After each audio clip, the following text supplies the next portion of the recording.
Iya iya. Wah, ini senang banget, siang ini saya bisa share ya sama teman-teman, rekan-rekan ya, adik-adik ya. Saya percaya ini bukan satu kebetulan ya, kita bisa terkoneksi karena Tuhan punya rencana yang besar ya, ya. Saya percaya bahwa ya perjumpaan kita, perkenalan kita karena, Tuhan mau pakai ya hidup, saudara dan saya ya, untuk apa ya, menjalani mimpi-mimpi Tuhan ya. Jadi kalau saya bisa ketemu Bro Firdy, ya Livi, Marwan, Neisha, dan yang lain, ini karena kita akan menjadi bagian dari orang-orang yang menggenapi mimpi Tuhan. Amin ya. Ya. Nah, mimpi Tuhan udah pasti jauh lebih besar daripada mimpi kita sendiri. Ya, saya percaya bahwa setiap kita pasti punya mimpi, ya. Nah, saya mau bilang mimpi Tuhan buat masing-masing kita itu lebih besar daripada mimpi kita sendiri, ya. Nah, ada banyak orang tua pasti punya mimpi buat anak-anaknya, ya mayoritas kayak gitu. Ya, memang ada beberapa yang bermasalah. Tapi rata-rata orang tua itu punya impian yang besar buat anak-anaknya, ya bahwa suatu hari mereka bisa menjadi orang yang apa diberkati, bisa menjadi orang yang jadi berkat, ya menjadi orang yang berhasil dan sebagainya, ya. Nah, Tuhan itu punya mimpi lebih besar daripada mimpi orang tua kita sama kita, ya. Nah, coba kita lihat di Kisah Rasul pasal yang pertama ayat yang ke-8. Ini ayat yang udah nggak asing buat kita semua ya. Sebagian dari kita udah hafal kayaknya. Kisah Rasul pasal yang pertama ayat yang ke-8. Ya, saya bacakan. Eh, Demikian firman Tuhan, tetapi kamu ya, akan menerima kuasa kalau Roh Kudus turun ke atas kamu, dan kamu akan menjadi saksiku di Yerusalem dan di seluruh Yudea dan Samaria dan sampai ke ujung bumi. Wah, luar biasa. Jadi ini janji janji Tuhan sama kita ya. Ketika Roh Tuhan, Roh Kudus memenuhi hidup kita, firman Tuhan bilang kita akan jadi berkat, jadi saksi pertama di Yerusalem ya. Yerusalem itu bicara kota ya. Jadi Tuhan memanggil kita ya paling sedikit jadi berkat buat kota kita. Ya di kota kita ada keluarga kita, ada tetangga kita, ya, ada teman-teman di mana kita bisa bekerja bareng, ya, teman-teman sekolah mungkin, ya kuliah, ya. Nah, Tuhan memanggil kita jadi berkat, ya, buat Yerusalem, itu buat kota, ya.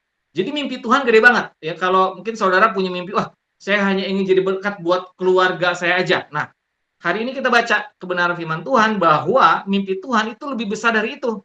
Ya Tuhan memakai hidup kita jadi berkat buat keluarga kita, tetangga kita, daerah di mana kita tinggal, ya kota kita, bahkan bangsa kita, ya. Nah, kalau kita lihat firman Tuhan bilang Yerusalem, terus Yudea, Samaria, bahkan sampai ke ujung bumi. Wah, ini luar biasa.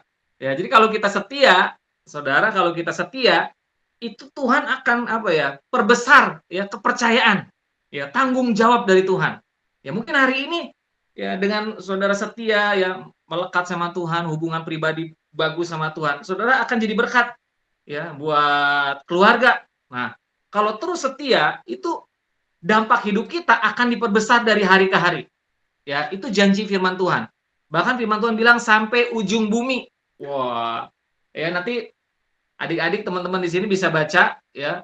Itu Daud banyak ya ngutip tentang gimana kita jadi berkat sampai ke ujung bumi. Wah, di Mazmur itu banyak di situ. Nah, itu mimpi Tuhan buat kita ya. Jadi setiap saudara dan saya itu punya potensi yang besar ya. Karena ya setiap kita kan segambar ya sama Tuhan ya. Ya, jadi Tuhan mau pakai hidup kita ya.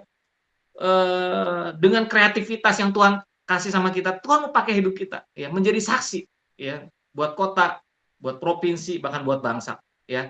Nah, kita bisa lihat gini, waktu kita kecil ya saya percaya bahwa setiap kita punya potensi hebat tuh gini, waktu kita pertama kali belajar jalan, waktu umur 1, mungkin kita semua udah lupa ya. Lupa ya. Tapi saudara sering lihat ya, anak kecil lagi proses belajar jalan ya. Ini menarik ya. Itu setiap kali dia coba jalan ya, berulang-ulang ya, apalagi waktu pertama kali ya, itu anak kecil itu jatuh jadi waktu proses belajar jalan. ya.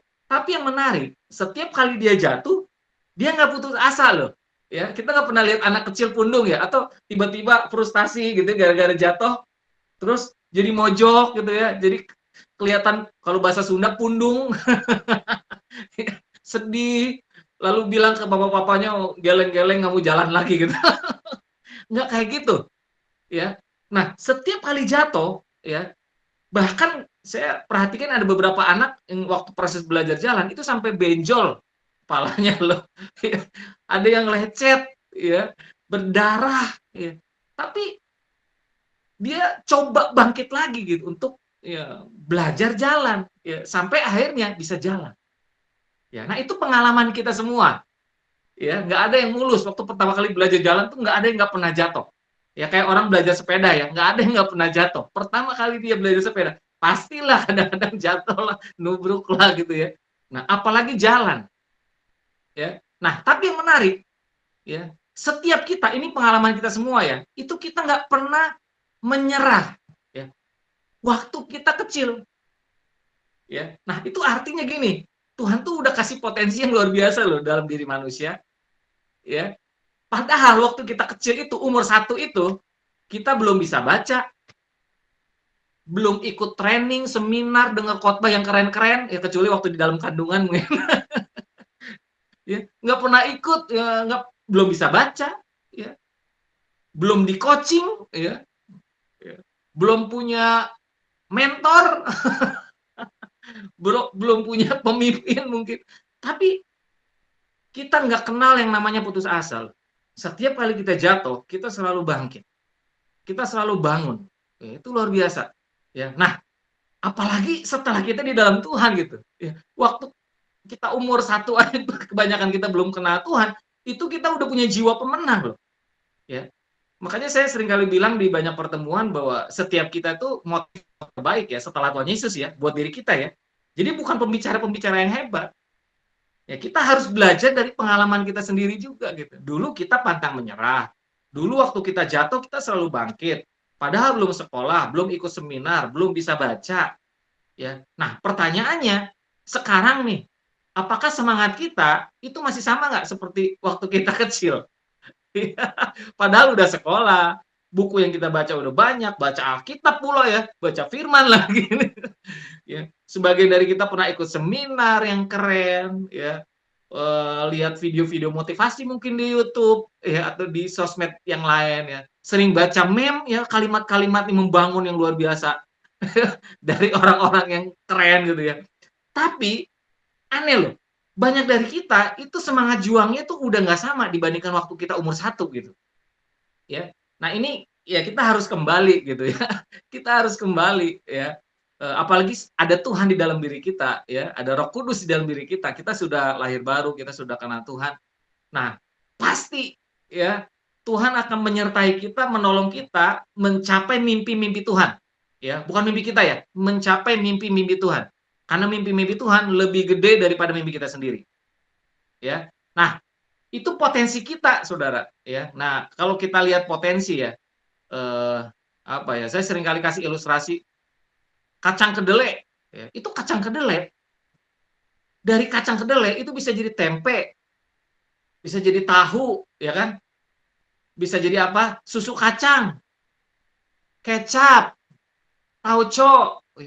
Itu dari satu potensi loh. Itu bisa banyak sekali, ya. Makanya ada satu kalimat keren, ya. Ini saya sering kali ngomongin di mana-mana, ya. Kalimatnya gini, kematian satu benih adalah kematian potensi satu hutan. Ya, saya ulang.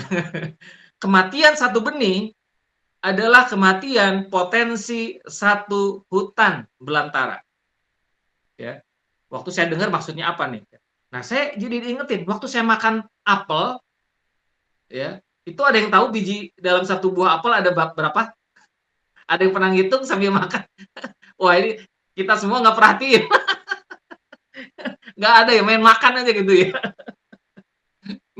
Oh, 5. Tenang, Fir, aku juga nggak ngitung.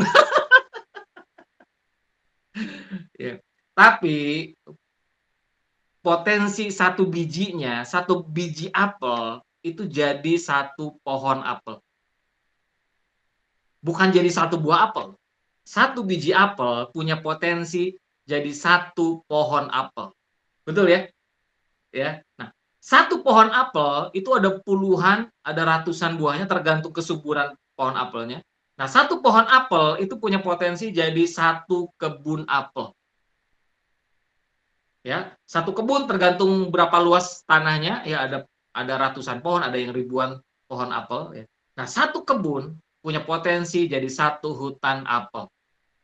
Ya, jadi hati-hati dengan potensi satu benih, satu biji ya. Nah, saya percaya saudara, teman-teman, rekan-rekan bahwa potensi kita itu lebih besar dari kacang kedelai. Ya, potensi kita ya itu lebih besar daripada potensi apel. Ya, jadi Tuhan pakai hidup kita nih.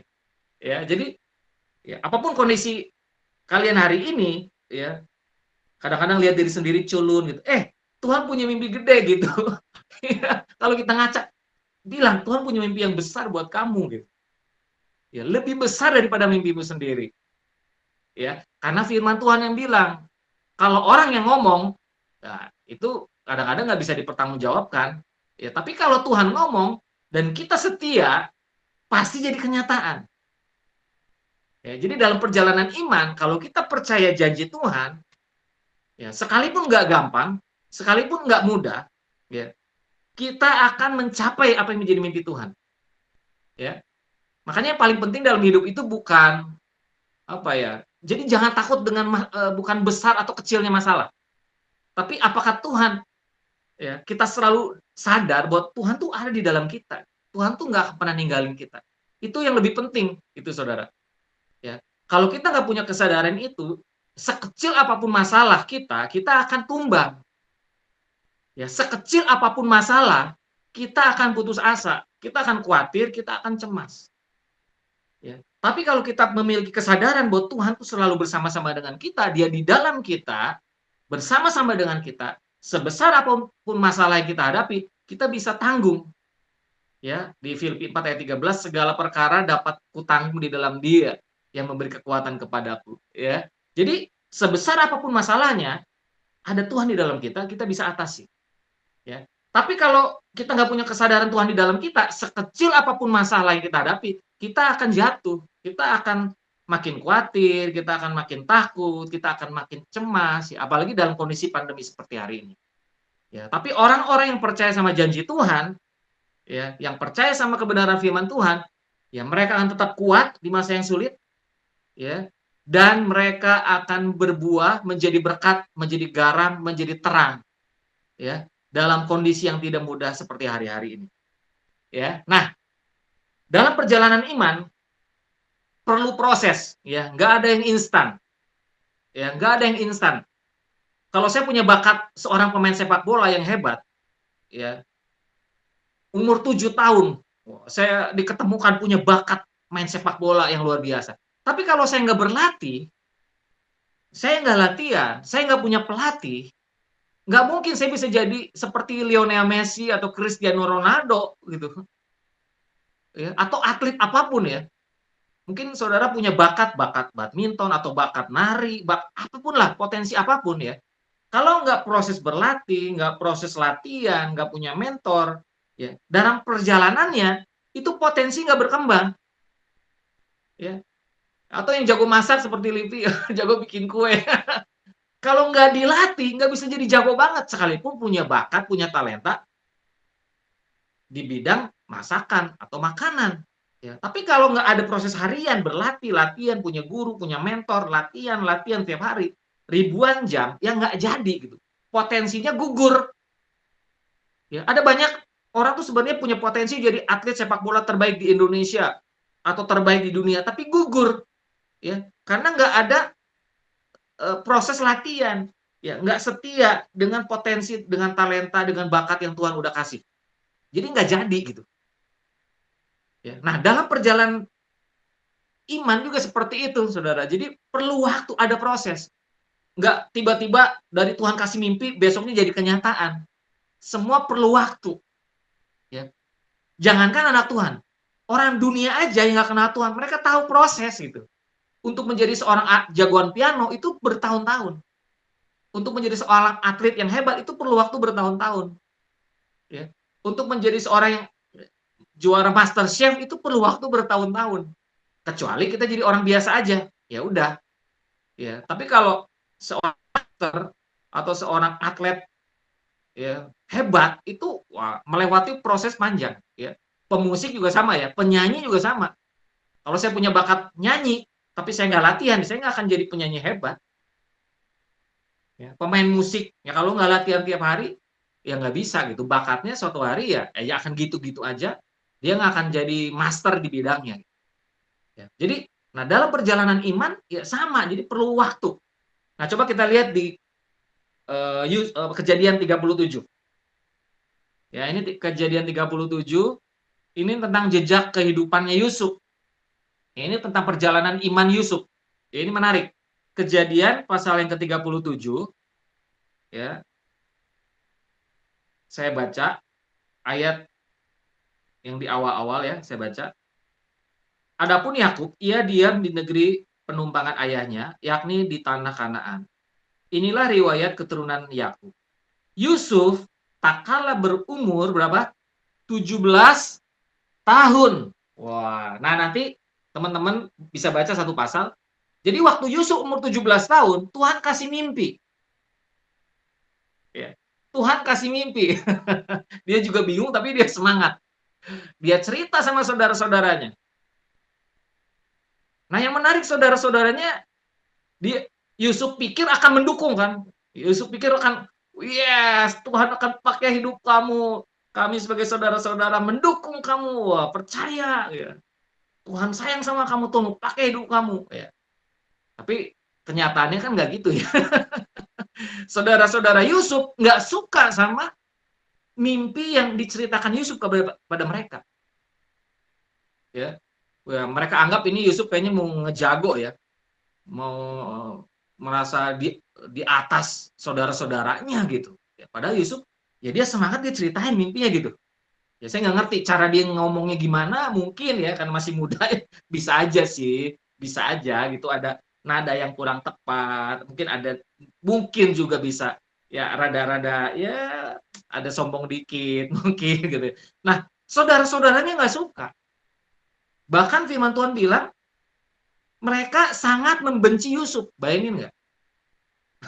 Jadi ada yang punya pengalaman dibenci sama saudara-saudaranya?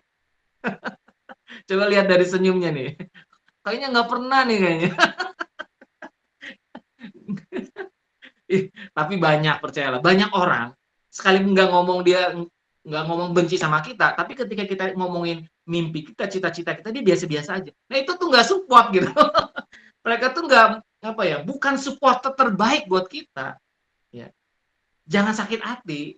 Jangan marah sama mereka, nggak apa-apa. Itu biasa gitu. Yang penting dalam hidup ini, Tuhan selalu bersama-sama dengan kita. Dia Immanuel gitu. Dia selalu bersama-sama dengan kita. Itu yang lebih penting. Nah, Tuhan bisa pakai orang siapa saja untuk support kita. Bisa saudara kita, bisa bukan, bisa orang lain, bisa tetangga, bisa siapa aja, ya. Makanya jangan mengandalkan manusia. Yang kita andalkan Tuhan, Tuhan akhirnya bisa pakai kirim orang-orang untuk menjadi supporter terbaik. Ya, tapi jangan bergantung dengan seseorang. Nah, Yusuf cerita, saudaranya benci. Terus apa yang terjadi? Nggak cukup hanya dibenci, asalnya mau dibunuh. Bayangin nggak? Ya, kata saudaranya kita bunuh aja kan. Bayangin nggak? Ya kita kan nggak sampai kayak gitu ya. Ada sih beberapa kejadian kalau kita lihat di berita-berita di koran gitu ya atau di TV ya. Ada ya, tapi jarang lah. Nah, Yusuf itu pertama dibenci. Ya. Ini dari semangat tuh, dari Tuhan kasih mimpi. Bukan disupport, dibenci.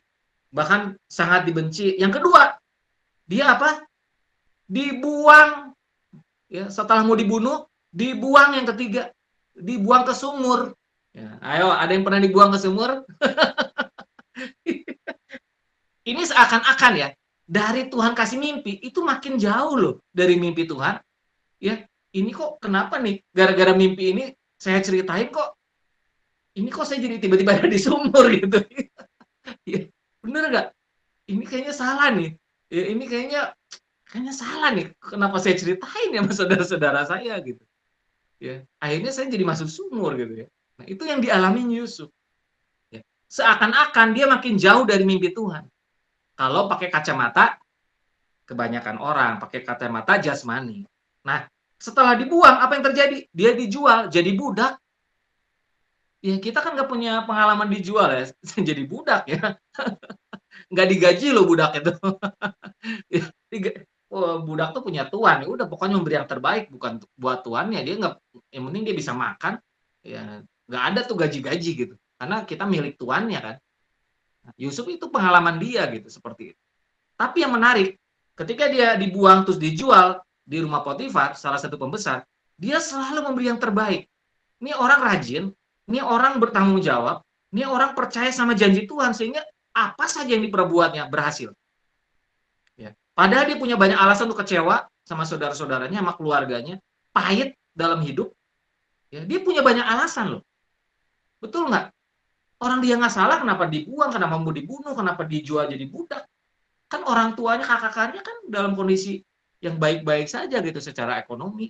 Ya kan? Tapi kenapa gitu? Dia harus ngalami ini. Dan yang menarik, Yusuf tidak pahit hati. Dia nggak kecewa. Dia lebih percaya janji Tuhan dibandingkan keadaan yang dia alami. Ya, itu luar biasa ya dari kehidupan Yusuf. Terus apa? Difitnah ya. Setelah kerja di tempat Potifar memberi yang terbaik apa aja berhasil, istri Potifar senang sama dia kan. Ya singkat cerita difitnah lah Yusuf. Ya, nah kalau ini mungkin punya pengalaman ya. Kayaknya atau di sini nggak ada yang punya pengalaman difitnah? Kayaknya Firdi enggak kayaknya. Enggak. Marwan, Marwan. Jadi Marwan makanan pernah difitnah. Saya pernahnya fitness. Oh, fitness, iya betul. Ini sejenis nih Marwan sama Firdi nih. Cocok nih. jangan kok, saya udah nikah kok.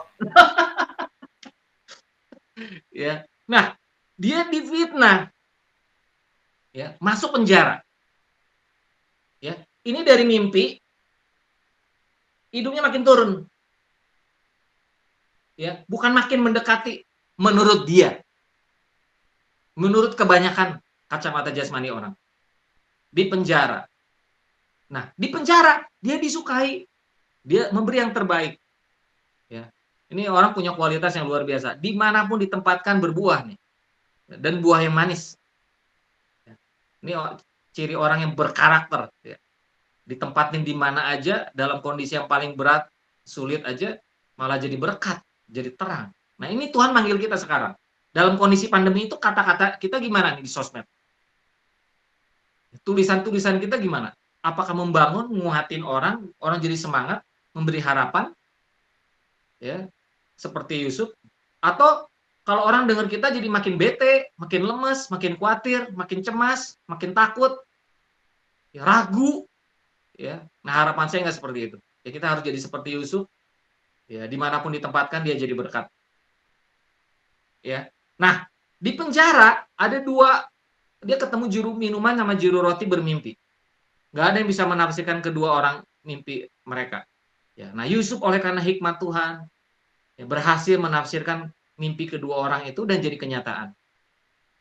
Ya. Nah singkat cerita, ya kan juru minuman akhirnya kembali ke posisi semula seperti yang Yusuf jelaskan dari tafsirkan dari mimpi, ya juru roti dihukum, ya. Nah juru minuman kembali kan dapat pekerjaannya jadi orang yang seperti pekerjaan seperti semula, ya. Nah yang menarik Yusuf dilupakan loh, dilupain ya. Jadi setelah menafsirkan mimpi juru minuman ini Yusuf dilupakan 2 tahun, 2 tahun. Ya. 2 tahun kemudian, wah Firaun bermimpi, nggak ada yang bisa menafsirin. Juru minuman teringat. Oh, Paduka, dulu waktu saya di penjara, saya bermimpi. Nggak ada yang bisa menafsirkan. Ada seseorang yang luar biasa, namanya Yusuf. Dia berhasil menafsirkan mimpi. Ya, itu karena Tuhan. Nah, Firaun mau ketemu sama dia. Akhirnya singkat cerita, Yusuf berhasil menafsirkan mimpi Firaun oleh karena Tuhan, oleh karena hikmat dari Tuhan. Ya, singkat cerita, Yusuf akhirnya menjadi orang nomor 2 setelah Firaun. Bahkan firman Tuhan bilang, Yusuf seperti bapak buat Firaun. Padahal dia orang nomor 2 loh setelah Firaun, tapi seperti bapak malah buat Firaun. Wow, luar biasa. Ya, ya, dia menjadi seperti mimpinya Tuhan. Di usia berapa? Coba kita lihat. Kejadian 41 ayat 46. Kejadian pasal yang 41 ayat yang ke-46.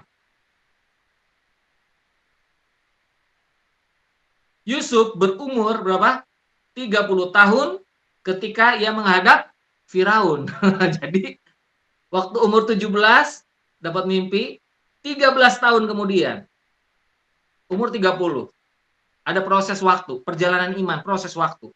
Padahal dia punya kualitas yang luar biasa. Kalau saya jadi Yusuf, mungkin 26 tahun kemudian. Yusuf loh, dengan karakter yang luar biasa loh, 13 tahun. 17, dapat mimpi dari Tuhan, 13 tahun kemudian, dia menggenapi itu. Dia jadi orang yang memberkati bangsa-bangsa, bukan hanya bangsanya sendiri. Ya, dalam kondisi bangsa-bangsa kelaparan, ya Tuhan kasih hikmat sama Yusuf untuk menjadi pengelola. Luar biasa. Ya. Nah, tapi perlu waktu. Nah, kita dari Tuhan kasih mimpi perlu waktu berapa tahun? Tergantung karakter kita, ya, tergantung hubungan kita sama Tuhan. Ya, semakin karib hubungan kita sama Tuhan, semakin kita banyak merenungkan firman Tuhan, kita menghidupi firman Tuhan, menuruti firman Tuhan. Nah, itu prosesnya bisa ada percepatan. Tapi saya yakin bukan 1-2 tahun ya. Perlu waktu. Ya, kalau saya seorang ayah punya anak umur 10 minta motor, saya juga nggak kasih. Sekalipun saya sayang sama dia. Kalau saya kasih, itu mencelakakan dia. Ya, nah, Tuhan juga lihat hati kita, karakter kita. Ya. Karena ketika kita siap hatinya, Tuhan kasih, itu impact-nya akan gede. Ya, dampak hidup kita akan luar biasa. Ya, nah, harapan saya suatu hari, ya, apa yang menjadi mimpi Tuhan, jadi berkat buat Yerusalem, Yudea, Samaria sampai ujung bumi, itu menjadi bagian dari hidup kita. Ya, nah itu Yusuf. Ya, nah saya singkat nih 5 menit nih. Nah itu kan kehidupan Yusuf. Ya, nah waktu saya lahir baru, ini jejak kehidupan saya. Umur 13 tahun, lahir baru. Ya, di bawah umur 13 saya sekolah minggu ya ikut-ikutan. Ya karena nggak enak lah sama cici saya sama koko saya ke gereja. Tapi nggak ngalamin Tuhan sih, nggak ngerti gitu. Suruh baca Alkitab baca gitu, nggak ngerti, nyanyi. Tapi nggak pernah nangis dosa diri sendiri tuh nggak pernah gitu. Yang nggak ngerti. Ya. Tapi waktu umur 13 tahun, saya datang ke satu komunitas yang kecil, sederhana di kota Bandung. Kalau nggak salah yang hadir 7-8 orang di Jalan Rama di Bandung. Itu ada satu gereja, dia sewa tempat, itu cuma 7-8 orang. Nggak ada mic sih. Tapi aneh loh, di saat itu saya mengalami Tuhan di situ. Tiba-tiba hati saya disentuh, saya merasakan kasih Tuhan yang luar biasa di hidup saya. Saya tiba-tiba dibukakan betapa saya orang yang berdosa, padahal umur 13. Tiba-tiba nangis, aduh Tuhan ampuni saya gitu. Padahal kan namanya umur 13 juga dosanya kan nggak terlalu banyak-banyak amat ya, belum yang aneh-aneh kan gitu. Tapi tiba-tiba sadar loh, nggak layak gitu di mata Tuhan. Ya. Dan di saat yang sama saya ngalami kasih Tuhan luar biasa saat umur 13 tahun. Ya waktu itu saya ingat lagunya Bagai Raja Wali.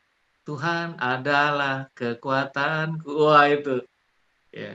Itu saya sampai ketemu tuh penciptanya Simon Irianto, pencipta lagu ini. Tuhan adalah kekuatanku. Bagai Raja Wali. Nah, saya umur 13 bertobat. Wah, semangat. Semangat. Bersaksi kemana-mana. Saya cerita tentang Tuhan sama adik saya cerita tentang Tuhan kepada teman sebangku saya di sekolah, saya ceritain tentang Yesus kepada orang tua saya. Karena orang tua saya dulu Kristen KTP, jadi saya ceritakan tentang Yesus kepada mereka. Om tante saya, kakek nenek saya ceritain tentang. Jadi semangat, padahal umur 13. Baca Alkitab tiap hari, doa tiap jam 3 siang, itu 1 jam sampai jam 4, pulang sekolah berdoa gitu 1 jam. Ya, Indonesia didoain, kota Bandung didoain, Arab didoain, Iran didoain, Amerika didoain. Nggak tahu dari mana loh. Semangat mendoakan dunia. Ya, itu diketawain juga sih sama beberapa kokoh saya. Kamu ya. Ya tapi saya bilang, ya Tuhan yang taruh ya saya doain gitu. Gak nyangka sih sekarang bisa bikin produk, ini bener loh nyampe Rusia, nyampe Amerika gitu. Produknya dipakai di sekolah di Singapura, itu gara-gara doa saat itu loh. Ya, saya udah lupa tuh doanya ya. Nah, itu doa terus. Semangat. 2 tahun kemudian, umur 15, saya berhenti sekolah. Karena orang tua saya nggak punya biaya. Bayangin nggak? Udah bersaksi kemana-mana, Tuhan tuh hebat, Tuhan tuh baik, sekolah berhenti. Ya. Nggak ada biaya. Ya. Ya orang sih nggak ngomong sih, nggak terang-terangan, tapi pasti mereka mikir, katanya Tuhan kamu hebat, tapi kok masa nggak tolong kamu sih bisa sekolah masuk ke SMA? Ya, jadi saya sekolah cuma sampai SMP nggak bisa lanjut. Adik saya ada yang biayain loh sampai kuliah. Koko saya ada yang biayain sampai SMA minimal. Saya sekolah semangat ya, melayani Tuhan, tiba-tiba berhenti. Pas mau ke SMA nggak ada uang. Coba apa kata pikiran orang-orang yang saya pernah bersaksi sama mereka coba. Ya, tapi kan saya mau ingat lagi, saya mau lebih percaya janji firman atau kondisi yang nggak mudah yang saya alami. Sedih sih, seakan-akan masa depan pudar, ya, seakan-akan masa depan saya terkubur, ya. Tapi saya lebih percaya apa kata firman Tuhan, karena waktu saya baca Daud, oh dia juga nggak mudah, ya. Sejak remaja Tuhan kasih mimpi, setelah itu mengalami proses yang nggak mudah. Tapi ketika dia setia, dia menjadi raja seperti yang Tuhan mau, bahkan jadi berkat buat banyak orang. Ya, Yusuf juga sama kan, ya, ada proses.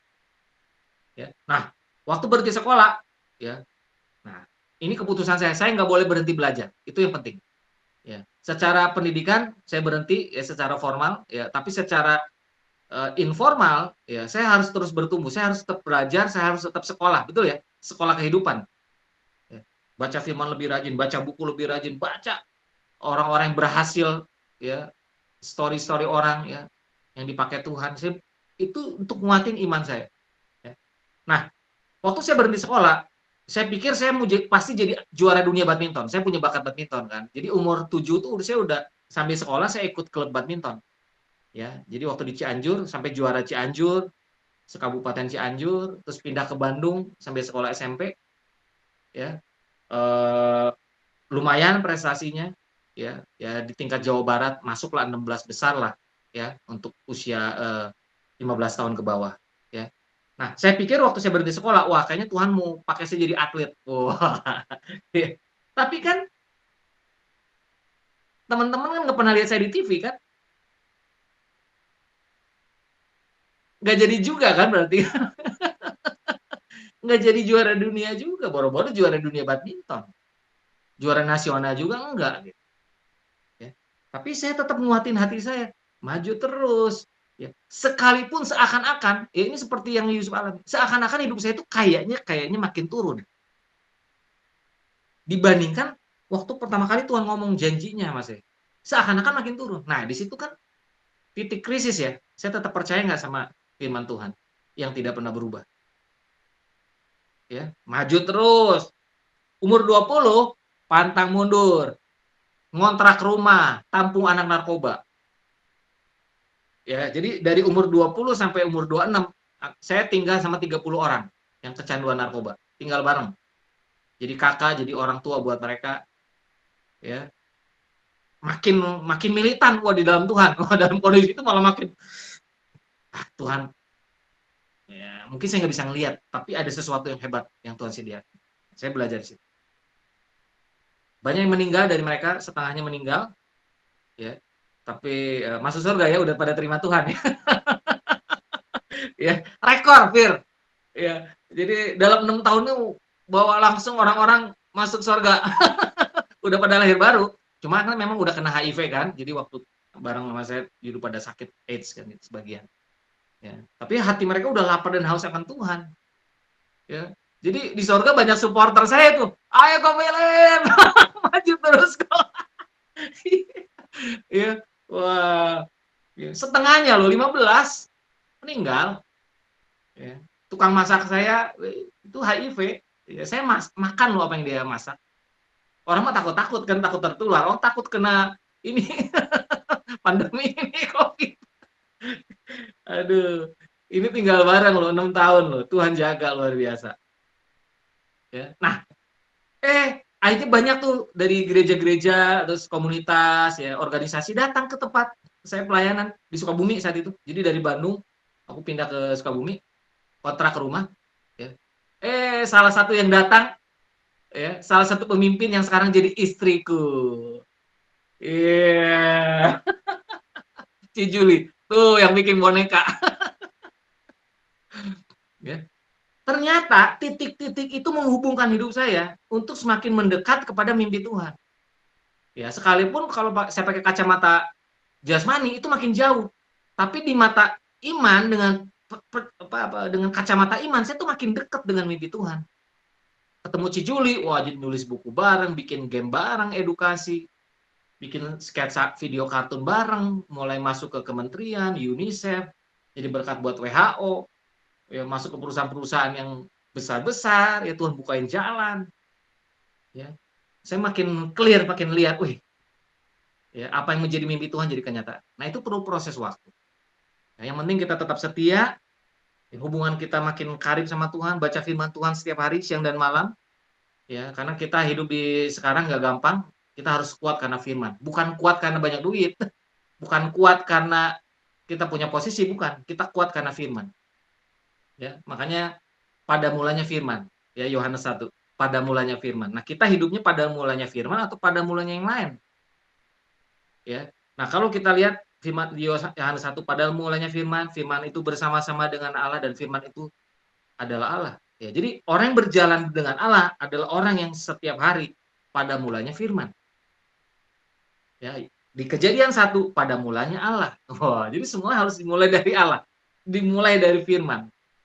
Ya, saya percaya orang-orang yang dalam masa pandemi seperti sekarang yang akan tetap berbuah, bertumbuh, jadi berkat, jadi terang, adalah orang-orang yang setiap hari pada mulanya adalah firman. Ya, pikirannya dipenuhi firman, pikirannya positif, penuh dengan janji-janji firman, ya akhirnya masa depannya penuh dengan harap. Ya, oke teman-teman, senang bisa sharing ya buat kalian semua, biar kebenaran firman bisa nancep ya dalam hati kalian dan ya jadi pengingat buat diri saya juga ya. Tetap semangat ya. Tuhan berkati. Yap, thank you buat sharingnya kok. Thank you, Ya. Kak. Salam buat Juli. Kalian walaupun nggak bisa lihat Kopilip di TV, kalian bisa lihat Kopilip di YouTube, di Instagram, Oh bisa. dikit itu mah jarang.